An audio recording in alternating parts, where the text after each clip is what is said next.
är ett stort evenemang och demonstration för hawaiianernas frihet.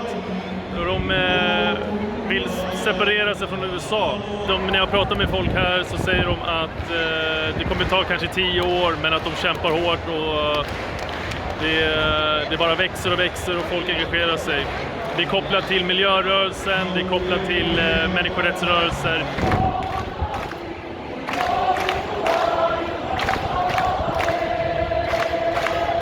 Hi, my name is Gabriella. And I'm Jamie Rodriges, a grassroots movement organizer of Kia'i Convoy. And what kind of movement is this? Like, what are you representing? So, I can speak for Kia'i Convoy. Yeah. So, we created a solidarity movement here on Oahu in support of Mauna Kea on Hawaii Island. Mauna Kea is our largest and our biggest aqueduct located in Hawaiian Islands, and that's located on Hawaii Island. And we're protecting the building of a 30-meter telescope there to prevent it from desecrating our sacred space and polluting our aqueduct. So, as I understood it, like the government or like have taken a lot of land and given that Hawaiian land and given it to corporations. Corporations, international investors, outside developers, international developers, right? I saw a documentary just before I came here about, and they interviewed an old man. He was like, yeah, the Americans have stolen our language and pretty much our culture is almost dead. Like, it's not dead in that sense that we're not Hawaiians, but dead in, like, forgotten. Yeah, because of the school system. Comment anything on that?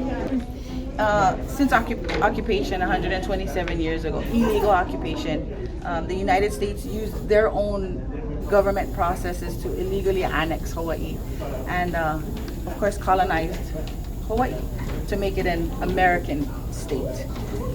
Took the language away, banned our language, banned our cultural practices. So they actually banned it by law? Yeah, so That is correct. They actually banned it from being spoken in schools. Okay. So that's where it came from. And the history that the generations of students were taught after annexation was that of an American culture, right? So it was a way to ease out the Native Hawaiian identity, the Native Hawaiian purpose, to colonize the people into American Western ways of thinking. Yeah. So it's changed who we are over the 127 years of the overthrow. And I think it's time that we said that it's enough. Right? I mean, tourism here is high. That's who we tend to.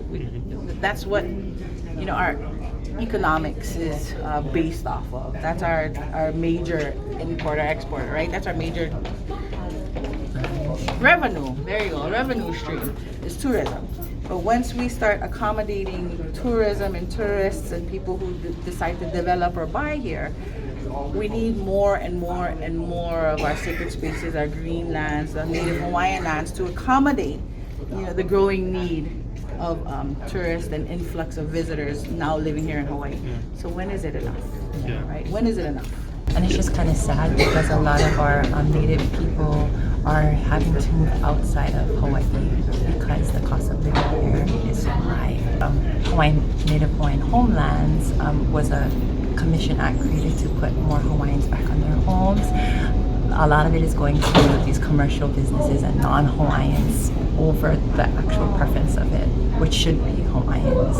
And then we have a wait list of about 25,000 Hawaiians there who over generations have been on that wait list. So they're dying off because of the fact that they're still on the wait list, which they shouldn't be at all. When I talked around with people, seems like you all are a broken organization. They're broken up in like different, like you're working for the Mauna Kea like protection, and we met other like. Do you see that is it going to continue like be broken up the organization, or do you see it's going to be more streamlined for the like? Because as I see it from the outside, all these questions is in the same. It's the same. So, very good question. I'm glad you asked that because it's really it's a humanity issue. And we have all these different organizations, factions, right? Agencies, groups of people, cliques, if you want to, it's on every level. But I think what's happening is Mauna Kea and this movement for Mauna Kea is streamlining and bringing all of these different groups, entities, people, communities into one fold.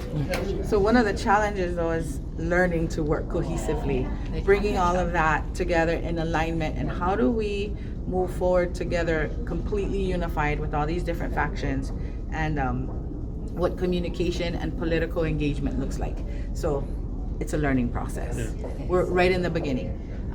This is not new. This has existed for years. We've protected our different spaces for over 127 years. However, this movement is different. It's a very inclusive movement, and it's allowing us to learn how to work together. So we're still learning, and it's a process, but we're invested and committed, right? Yeah. Yeah. I think we're invested and committed. I'm happy for you, and I hope your work will pay out. Thank pay off. you. I hope so too. And what I'd like to say to your public, the viewers who are watching this video today, is that the struggles that the Native Hawaiians in Hawaii are going through right now is really about a humanitarian issue. We'd like to preserve our air, our water, and our land for generations to come, our grandchildren, our grandchildren's grandchildren, because humans need basic needs in order to survive, and that's clean water, air, and natural environmental space, and that's really what it's about. Yeah. The telescope is one thing, but it's about the humanitarian needs that all of us require to live healthily. Please think about that when you look at Hawaii and the protection efforts that are going on. It is an aloha island issue. Yeah, It is. very much aloha island.